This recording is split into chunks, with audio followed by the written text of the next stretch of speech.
Forces loyal to Bashar al-Assad in Syria have committed crimes against humanity through their starve-or-surrender strategy and sieges that have devastated areas controlled by the opposition, a report by human rights watcog Amnesty International has concluded.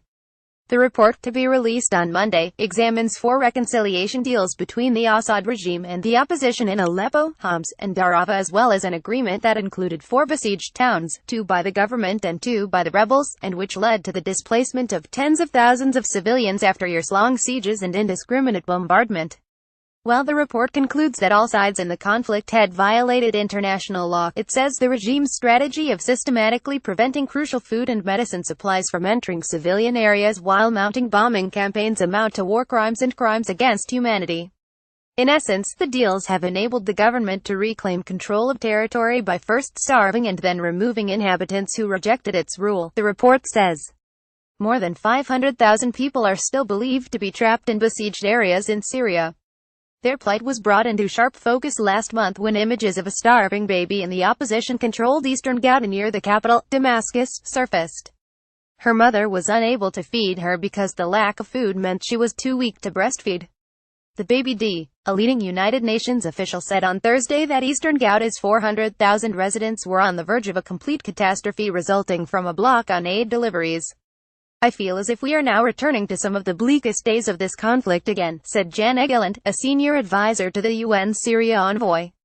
The Amnesty report examined the sieges and evacuation deals in the city of Darava near Damascus, in Aleppo, the Al-Ware district of Homs, and the towns of Madaya, Zabadani, Kafria and Foa, all of which were concluded between August 2016 and March 2017. It conducted interviews with 134 people including displaced residents, UN officials and humanitarian workers. The report found that the government restricted indispensable humanitarian and medical aid while simultaneously carrying out attacks on civilians, hospitals, markets and homes, violations that amount to war crimes. It also said the sieges, unlawfulings and forced displacement constituted a systematic as well as widespread attack on the civilian population, a crime against humanity. It accused rebels who besieged Foa and Kefere of blocking aid and indiscriminate shelling of civilian areas, attacks that also amounted to war crimes. The Syrian government has described many of the controversial agreements to evacuate civilians in besieged rebel-held areas as reconciliation deals. While humanitarian officials acknowledge that the evacuations do save lives that are at risk if the fighting continues, few believe that those leaving have any choice, often facing the risk of extrajudicial punishment, drafting into the military, or other retribution for having remained in opposition-held areas. In many cases, civilians living under siege have reported that they have resorted to eating grass or boiled water with spices while awaiting aid deliveries from UN warehouses just a few miles away that are prevented by government blockades from reaching people in need. One civilian quoted in the report described life in besieged Darava as being in Stone Age-like conditions. Satellite imagery has confirmed that forces loyal to Assad had burned surrounding agricultural fields. Separately, the ongoing siege in eastern Ghouta, which has lasted several years but was tightened after a government offensive in April, has left civilians with little food or medical supplies. A kilogram of rice costs approx. $12, while the price of sugar is the equivalent of about $27, mostly due to the siege but also because of predatory pricing by local merchants, placing basic staples out of the reach of starving citizens.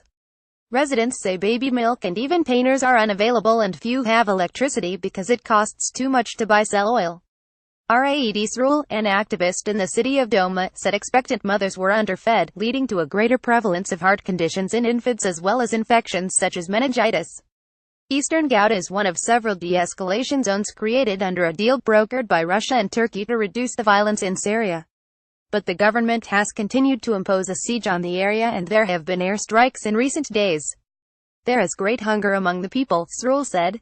It's a common sight now to see women standing around garbage heaps with the hope that they will find something there to eat.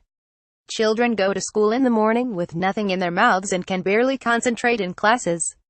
The basic pillars of life are absent here.